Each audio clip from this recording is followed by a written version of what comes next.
Hello, I'm Graham Fitch and I'm bringing you this video demonstration on pedalling from Steinway Hall in London, and this complements my article in issue 84 of Pianist magazine. I'm going to be talking now about finger pedalling and how we might pedal the music of Bach and other Baroque composers and the classical composers, the early classical composers, Haydn and Mozart. So let's start off by just reminding ourselves that Bach didn't have any mechanism for sustaining the sounds that he made on his harpsichord or on his clavichord, or of course on the organ. So everything had to be done by touch and by articulation. And articulation is one of the most important things that we need to remember when we're playing Baroque music. Some people say, do we use the pedal in Bach or are we not allowed to? I don't think it's a very easy question to answer. Certainly not, we can't give a black and white yes or no answer to it. And I don't think it's my job to convince you one way or the other, but I would like to show you how you can use finger pedaling for making the music harmonically expressive. And I'll show you what I mean in just a second. Finger pedaling really is the technique of overlapping with the fingers themselves. If you look at some of the music of the French composers, François Couperin in particular, he would tend to notate this very carefully. So if you look at the score of Les Barricades Mystérieuses from the Sixth Orderer, I'll play a little bit of it now, as he notated it, you'll notice that I'm hanging on to everything with my fingers.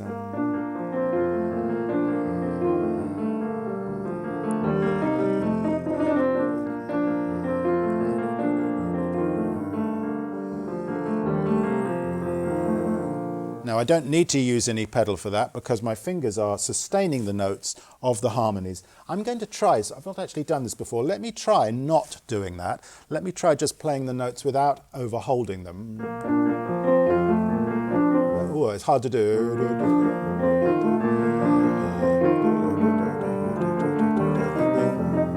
It just sounds very wrong, doesn't it? It sounds and feels very wrong. So I'll just do it in slow motion so you can see. So I'm only tending to pick up the notes as I need them again and clinging onto everything with my fingers. Now, Bach and the Germanic composers didn't bother to do that because, first of all, it's very difficult to write. It's very difficult to notate. And he just assumed that players would do that.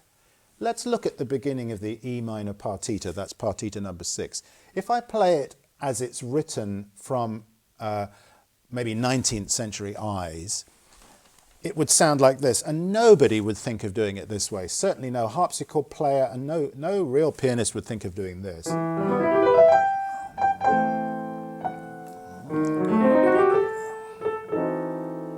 That's ridiculous.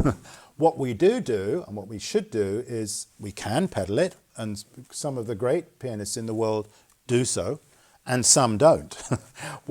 If you're not going to pedal it, you have to finger pedal it. Let me show you. I'm holding on. Do you see what I did there? I held on to the notes of the chord as I spread.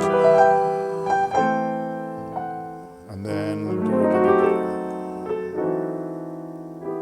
which gives that harmonic effect.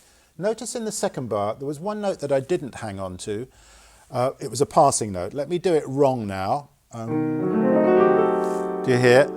That G is a passing note, so I wouldn't hang on to that.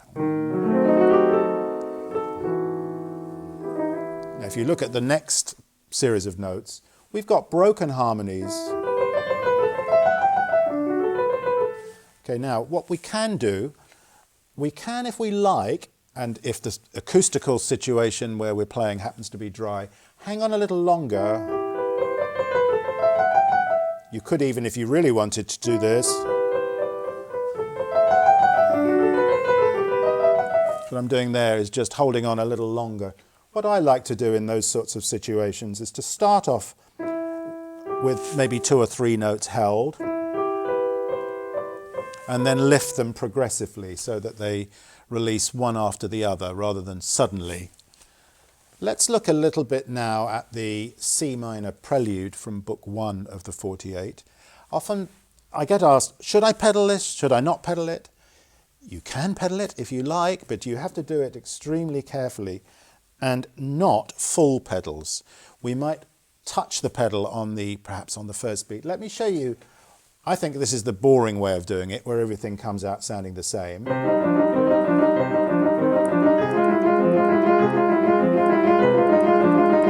Even if I play it really rhythmically,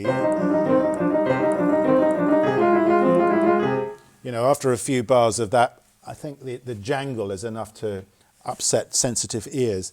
So what we might do is to overlap a little bit, perhaps the first beat, and then not that beat.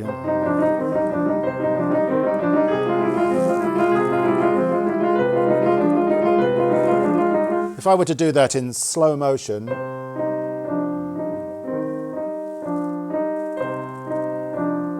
did you hear how my fingers just overheld just a little bit the first couple of notes?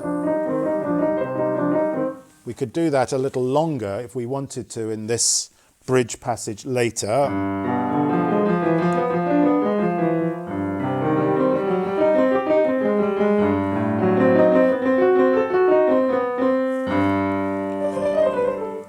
Did you notice what I did? I held over these notes a little longer and then not those, the later ones in the bar. All of these things are possible, and often Bach will simply not write any of this. Sometimes composers do write. The Goldberg aria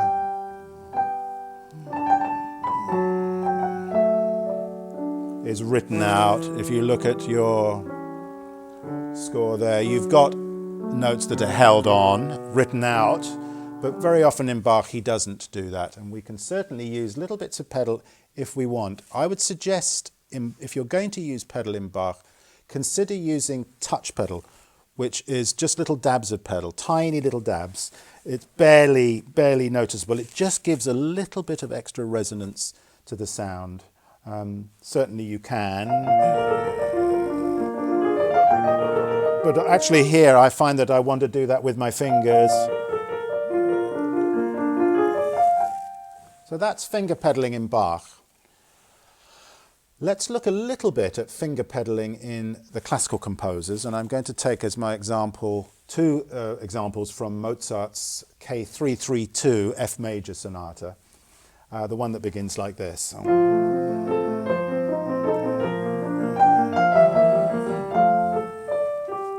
Now, looking at the left hand, if I were to pedal it, because I'm noticing I've got a broken chord here, in an Alberti, typical Alberti pattern there. Let's try it with some pedal and just see how that sounds. It's already offending my ear. It's much too much resonance. So if I do it with no pedal at all and just normal kind of legato downstairs, I don't think I'd like that much either. Let me try. I just find that a bit too clattery. The left hand is just too intrusive, especially in this very resonant part of the piano. So what I can do is to overhold the bass note. What I'm doing there is just overholding the bass note. There you go. Do you see what I'm doing? Not lifting up my fifth finger. I can go further. I could not lift up my third finger either, or my thumb. See what I'm doing there? I'm actually managing to hold on to all three notes. So which one would I do? Well, it would depend on the acoustic of the room and the piano, the size of the piano, whether it was a dry piano or a resonant piano. So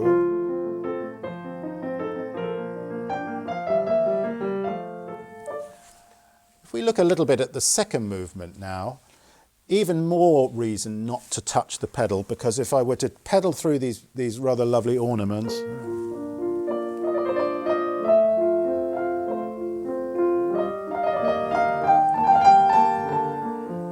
it just makes it very romantic.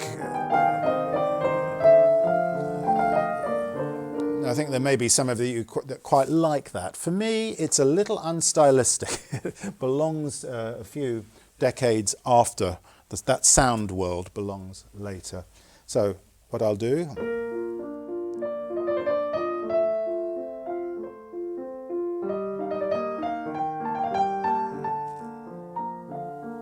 Just with finger overlaps. What I'm going to do, just before I leave you, I'm going to show you how you might add a dab of pedal. Perhaps, let me see where I might want to do this. There. There. Touch, a tiny touch. So that's finger pedaling. Join me soon when I'll be talking about more advanced pedaling, half pedal, flutter pedaling, vibrating pedal. Thank you for joining me.